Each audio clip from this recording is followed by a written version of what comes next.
শ্রমমন্ত্রী অর্জুন সিং এর হস্তক্ষেপে চলতি মাসে খুলছে নৈহাটি জুট মিল। আনন্দ সংবাদ পেতে মিল গেটে উচ্ছ্বাসে মাতলেন শ্রমিকরা। চলতি মাসের 6 জুন মালিকপক্ষ মিলের গেটে সাসপেনশন অফ ওয়ার্কের নোটিশ ঝুলিয়ে দিয়েছিল। মিল বন্ধের জেরে কর্মহীন হয়ে পড়ে 3000 শ্রমিক।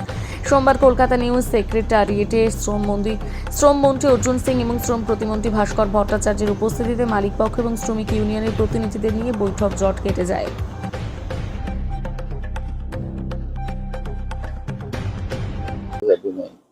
মিলগুলো যেভাবে বন্ধ হয়েছিল সেভাবে ওনাকে খোলাতে হয়েছে। এই হয়েছে এগ্রিমেন্ট।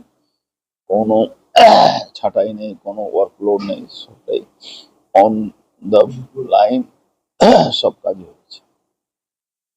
আজকেও আর 3টে মিলে মিটিং আছে, বিকালে হয়তো সেও খুলে যেতে পারে। বারানগর, মাঠকল আর একটা এমকো।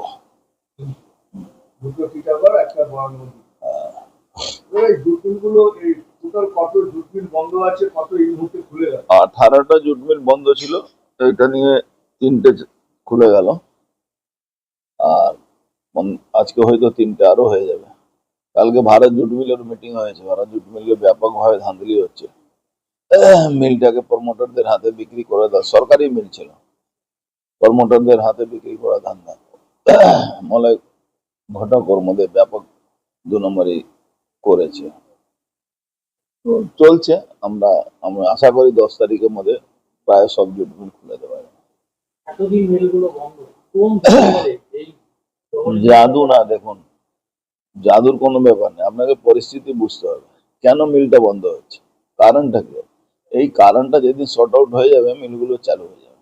এবার আমি আশা করি আমরা যেভাবে ব্যালেন্স, আমরা মিটিং এ কি করছি, আমরা জুট কমিশনার কেও ডাকছি, আমরা পিএফ কেও ডাকছি, আমরা ইএসআই কেও ডাকছি, আমরা ফ্যাক্টরি ইন্সপেক্টরদেরকেও ডাকছি, যাতে সমস্যাগুলো একসঙ্গে সলভ করা যায়। নানা রকম ডিপার্টমেন্ট সঙ্গে যুক্ত আছে, তো আজকে এর সঙ্গে, কালকে ওর সঙ্গে। এই ধরুন কালকে আমরা যতগুলো স্পঞ্জ আয়রন, প্রায় 1500 স্পঞ্জ আয়রন স্টিল ফ্যাক্টরি ছিল, তাদের এগ্রিমেন্ট বোনাস, সরি, প্রত্যেক 3 বছর পর একটা এগ্রিমেন্ট হয়, তাদের মাইনা বাড়ানো হয়। সেটা নিয়ে মিটিং দীর্ঘদিন, প্রায় 1 বছর ধরে মিটিং হচ্ছিল, 1 বছর ডিলে চলছে। আমরা বলেছি ইমিডিয়েট এটা সর্ট আউট করুন, 2 দিনের মধ্যে আবার মিটিং করব, এগ্রিমেন্টটা করবো আমরা আসানসোলে বসে। আমরা বলেছি কি যে শ্রমিক আছে যা পেত তার থেকে বাড়িয়ে দিতে হবে, শ্রমিকের সুবিধা দিতে হবে, আর শ্রমিককেও কাজ করতে হবে। শুধু সুবিধা পেলাম আর কাজ করব না, এটা হবে না। শ্রমিককেও কাজ করতে হবে, ম্যানেজমেন্টকেও শ্রমিককে দেখতে হবে। ধরুন একটা ফন্ড্রিতে কাজ করছে, হিট থাকে সবসময়, আগুন নিয়ে কাজ হয়। সেখানে অদ্ভুত ভাবে, আপনি জানেন না, আসানসোল বেল্টে কোনো ইএসআই হসপিটালে বার্নিং ইউনিট নেই। এখানে বার্ন হওয়ার, আগুন লাগার, শরীরে আগুনে জ্বলে যাওয়া কোনো ইউনিটই নেই। এটা নিয়ে একটা আমাদের আছে, একটা হিট অ্যালাউন্স পাওয়া যাওয়ার কথা, সে নিয়ে কথাবার্তা হয়েছে।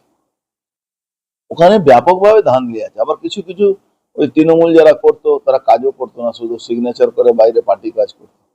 কাজ করাতে গেলে কন্ট্রাক্টর লেবার জোগাড় করতে হতো। এইসব আছে সমস্যা, কিন্তু আমি মনে করি সমস্যা বসলে মিটে যায়। শ্রমিকের উদ্দেশ্যে কি বার্তা? শ্রমিককেও কাজ করতে হবে, শ্রমিককেও নিজের ডিউটিটা পুরো করতে হবে, আর মালিক পক্ষকেও, মানে শুধু কাজ করাবো, তাদের সুযোগ সুবিধা দেবো না, এটাও চলবে না। ক্যান্টিন বানাতে হবে। একটা জুট মিলে প্রচুর ইউনিয়ন,